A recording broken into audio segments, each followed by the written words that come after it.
നമസ്കാരം. ഓ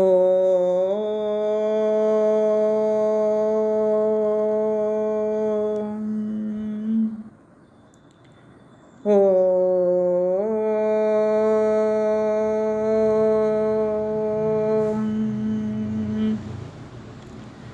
ഓ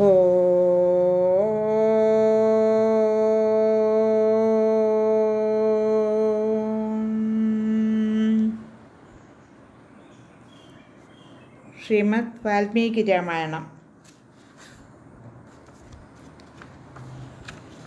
കുജനം രാമ രാമേതി മധുരം മധുരാക്ഷരം ആരുഹ്യ കവിതാശാഖാം വന്ദേ വാൽമീകി കോകിലം.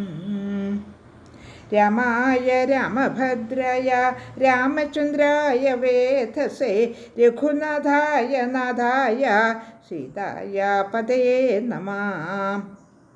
മനോജവം മാരുതതുല്യവേഗം ജിതേന്ദ്രിയം ബുദ്ധിമതാം വരിഷ്ഠം വാതാത്മജം വാനരയൂഥമുഖ്യം ശ്രീരാമദൂതം ശരണം പ്രപദ്യേ.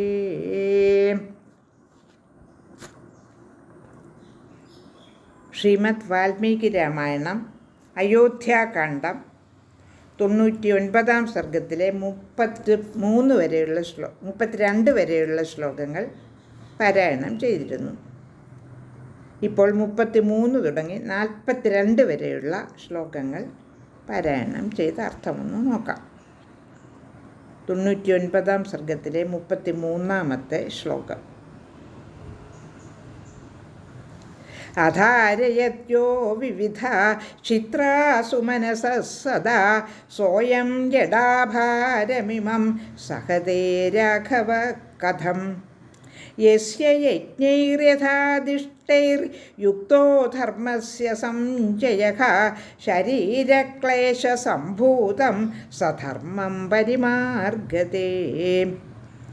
ചന്ദനേന മഹാർഹേണ യസ്യാംഗമുപസേവിതം മലേന തസ്യാംഗമിദം കഥമാര്യസ്യ സേവ്യതേ. മന്നിമിത്തമിദം ദുഃഖം പ്രാപ്തോ രാമസുഖോചിതഃ ധിഗ്ജീവിതം നൃശംസസ്യ മമ ലോകവിഗർഹിതം. ഇത്യേവം വിലപന്തീന പ്രസ്വിന്നമുഖപങ്കജഃ പദാവപ്രാപ്യ രാമസ്യ പപാദഭരതോരുദൻ. ദുഃഖാഭിതപ്തോ ഭരതോ രാജപുത്രോ മഹാബലഃ ഉക്തോര്യേതി സകൃദ്ദീനം പുനർനോവാച കിഞ്ചന. ബാഷ്പൈപിഹിതകണ്ഠച്ഛ പ്രേക്ഷ്യ രാമം യശസ്വിനം ആര്യത്യേവാഭിസംകൃഷ്യ വ്യാഹർത്തും നാശകത്തതഃ. ശത്രുഘ്നച്ഛാപി രാമസ്യ വവന്ദേ ചരണൗ രുദൻ താവുഭൗ ച സമാലിംഗ്യ രാമോപ്യശ്രൂണവർത്തയത്. തതഃ സുമന്ത്രേണ ഗുഹേന ചൈവ സമീയതു രാജസുതാവരണ്യേ ദിവാകരച്ഛൈവ നിശാകരച്ഛ യഥാംബരേ ശുക്രബൃഹസ്പതിഭ്യാം. താൻ പാർത്ഥിവാൻ വാരണയൂഥപാർഹാൻ നമാഗതാംസ്തത്ര മഹത്രരണ്യേ വനൗക ശസ്ത്രേഭി സമീക്ഷ്യ സർവേ തുശ്രൂണമുഞ്ചൻ പ്രവിഹായ ഹർഷം. 99 സർഗത്തിലെ 33 തുടങ്ങി 42 വരെയുള്ള ശ്ലോകങ്ങളാണ് പാരായണം ചെയ്തത്. ഇനി ഓരോ ശ്ലോകത്തിൻ്റെയും അർത്ഥമൊന്ന് ചിന്തിക്കാം.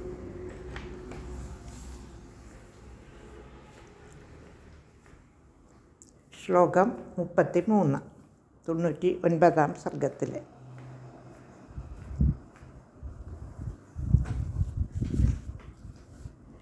അധാരരജ്യോ വിവിധാ ചിത്രാസു മനസഃ സദാ സോയം ജഡാഭാരമിമം സഹതേ രാഘവ കഥം. വിവിധങ്ങളായ പൂക്കൾ മുടിയിൽ ചൂടിപ്പോന്നവൻ ഈ ജടാഭാരം എങ്ങനെ ചുമക്കും?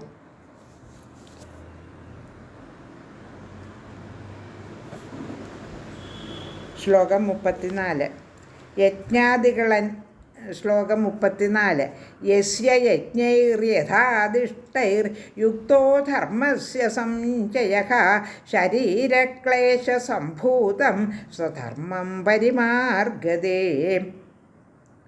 യജ്ഞാദികളനുസരിച്ച് ധർമ്മസഞ്ചയം നേടേണ്ടവനിതാ കായക്ലേശജനകമായ ധർമ്മം തേടുന്നു. ശ്ലോകം 35. ചന്ദനേന മഹാർഹേണ യസ്യാംഗമുപസേവിതം മലേന തസ്യാംഗമിദം കഥമാരസ്യ സേവ്യതേ.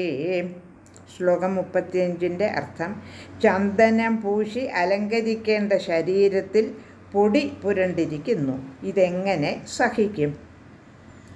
ശ്ലോകം 36. മന്നിമിത്തമിദം ദുഃഖം പ്രാപ്തോ രാമസുഖോചിതഃ ധിഗ്ജീവിതം നൃശംസസ്യ മമ ലോകവിഗർഹിതം. സുഖങ്ങൾ മാത്രം അർഹിക്കുന്ന രാമന് ഞാൻ മൂലമാണ് ഈ ദുഃഖം വന്നുപെട്ടത്. ലോകം മുഴുവൻ നിന്ദിക്കുന്നവനായ ഈയുള്ള അല്പനായ എൻ്റെ ജീവിതം വ്യർത്ഥമായി തീർന്നു. ശ്ലോകം 37. ഇത്യേവം വിലപന്തീന പ്രസ്വിന്നമുഖപങ്കജഃ പദാവപ്രാപ്യ രാമസ്യ പപാദഭരതോരുദൻ. മുഖപങ്കജം വിയർത്തും കൊണ്ടിങ്ങനെ ദീനനായി വിലപിക്കുന്ന ഭരതൻ രാമൻ്റെ പാദങ്ങൾ തൊടും മുമ്പ് തന്നെ ഭൂമിയിൽ മൂർച്ഛിച്ചു വീണു. ശ്ലോകം 38.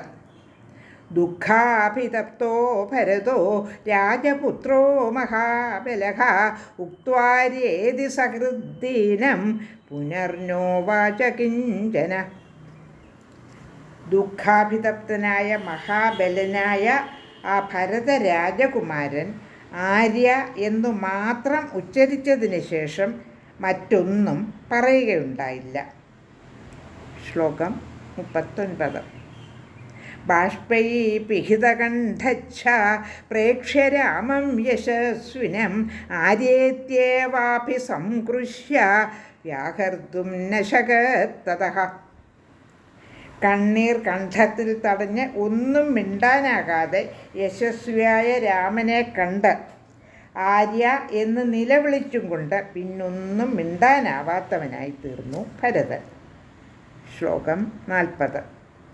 ശത്രുഘ്നച്ഛാഭിരാമസ്യ വന്ദേ ചരണൗരുദൻ താവുഭൗ ച സമാലിംഗ്യ രാമോപസൃണ്യവർത്തയത്. ശ്ലോകം 40 അർത്ഥം: ശത്രുഘ്നനും രോദനം ചെയ്തുകൊണ്ട് രാമൻ്റെ ചരണങ്ങളിൽ നമസ്കരിച്ചു. അവരെ രണ്ടുപേരെയും ആലിംഗനം ചെയ്തുകൊണ്ട് രാമനും കണ്ണീർ പൊഴിച്ചു. ശ്ലോകം 41. തത സുമന്ത്രേണ ഗുഹേന ചൈവ സമീയതു രാജസുതാവരണ്യേ ദിവാകരച്ഛൈവ നിശാകരച്ഛ യഥാംബരേ ശുക്രബൃഹസ്പതിഭ്യാം. അപ്പോഴേക്ക് ആദിത്യനെയും ചന്ദ്രനെയും ശുക്രൻ, ബൃഹസ്പതി എന്നീ ഗൃഹങ്ങൾ ആകാശത്തിൽ എന്നതുപോലെ സുമന്ത്രനും ഗുഹനും രാജകുമാരന്മാരെ പ്രാപിച്ചു. ആകാശത്തിൽ ആദിത്യനെയും ചന്ദ്രനെയും ശുകൻ, ബൃഹസ്പതി എന്നീ ഗ്രഹങ്ങൾ പ്രാപിക്കുന്ന പോലെ സുമന്ത്രനും ഗുഹനും രാജകുമാരന്മാരെ പ്രാപിച്ചു. ശ്ലോകം 42. 99 സർഗത്തിലെ അവസാനത്തെ ശ്ലോകമാണ്. താൻ പാർത്ഥിവാൻ വാരണയൂഥപാർഹൻ നമാംഗദസ്തത്ര മഹാത്യരണ്യേ വനൗകശസ്ത്രേഭിസമീക്ഷ്യ സർവേ ത്വശ്രൂണമുഞ്ചൻ പ്രവിഹായ ഹർഷം. 42 ശ്ലോകത്തിൻ്റെ അർത്ഥം: ഗജരാജാക്കന്മാരെ പോലെ വിരാജിക്കുന്ന ആ രാജാക്കന്മാർ വൻകാട്ടിൽ ഒത്തൊരുമിച്ചപ്പോൾ കാനനവാസികളായ എല്ലാവരും ഹർഷമൊതുക്കി കണ്ണുനീർ തൂകി. ലോകാ സമസ്ത സുഖിനോ ഭവന്തു.